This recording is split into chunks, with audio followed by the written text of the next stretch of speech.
Transformer যখন চলছিল আপনারা দেখেছেন না? আমার মনে হয় আমার মতো আপনাদেরও হয়েছে। আমার বিশ্বাস এখানে যারা আছেন সবারই সে একই কিছু। আমি যখন 32 নম্বরকে জ্বলতে দেখলাম ঠিক তখনই আমার মনে পড়ল মইনুল হোসেন রোডের সেই বাড়িটির কথা। এই বাড়িটি অনেক স্মৃতি বিজড়িত বাড়ি ছিল বেগম খালেদা জিয়ার কাছে। এই বাড়ির এক কোণে শহীদ জিয়া তার সন্তানদের আদর করতেন। এই বাড়ির মাঠ দিয়ে শহীদ জিয়া তার সন্ধ্যাবেলা হেঁটে বেড়াতেন। এই বাড়ির এক দরজা থেকে শহীদ জিয়া তার প্রিয়তম স্ত্রীর কাছে বিদায় নিয়ে অফিসে যেতেন। এই সেই বাড়ি যে বাড়িতে তার বাবা মারা যাওয়ার পর দুই ছেলেকে মার আদর বাবার আদর দিয়ে বেগম খালেদা জিয়া এই বাড়িতেই বড় করেছিলেন। 50 বছরের সংসার 5 ঘন্টা সময় দেন নাই। টেনে হেঁচড়ে এক কাপড় আমাদের নেত্রীকে বের করে দিয়েছিলেন। এখন কাকে দোষ দিবেন? 32 নম্বরের জন্য কাকে দোষ দিবেন? ছাত্র জনতাকে দোষ দিবেন না, ইতিহাসকে দোষ দেন। দোষ দিলে কারণ ইতিহাস তার পুনরাবৃত্তি ঘটায়।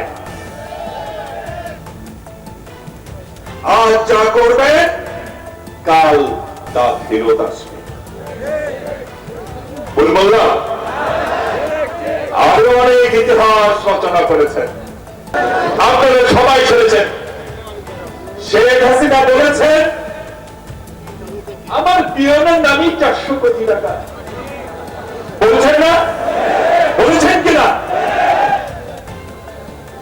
আপনার পিয়নের নামে 400 কোটি টাকা।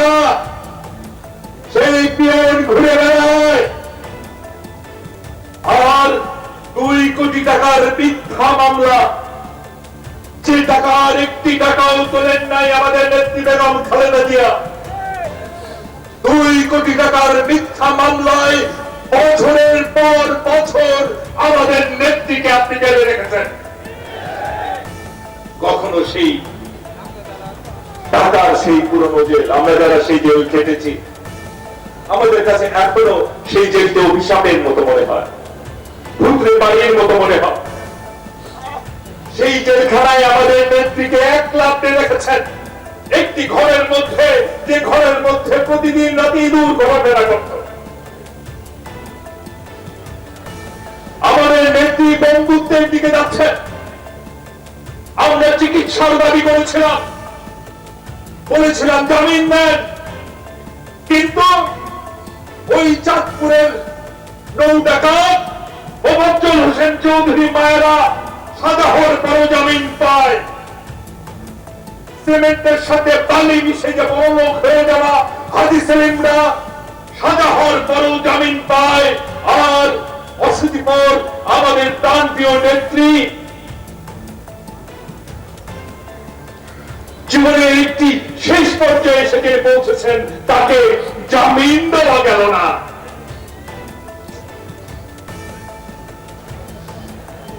ইতিহাস তো আপনি কম রচনা করেন, অপেক্ষা করেন, ইতিহাসও ফিরে আসবে।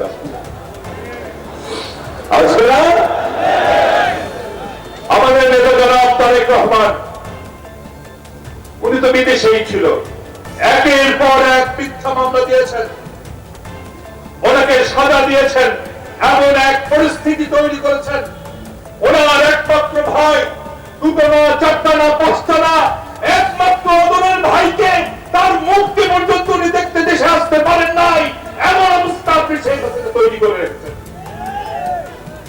উনি রাজনীতি করেছেন, ওনার নামে মিথ্যা মামলা দিয়েছেন, সাজা দিয়েছেন। ওনার স্ত্রী তো কোনো অপরাধ করেনি, ওনার নিরপরাধ স্ত্রীকেও শুধু মামলাই দেননি, তাকে আপনি সাজাও দিয়েছেন। ইতিহাস তো কম রচনা করেন, ইতিহাসের পুনরাবৃত্তি ইতিহাসই ঘটায়।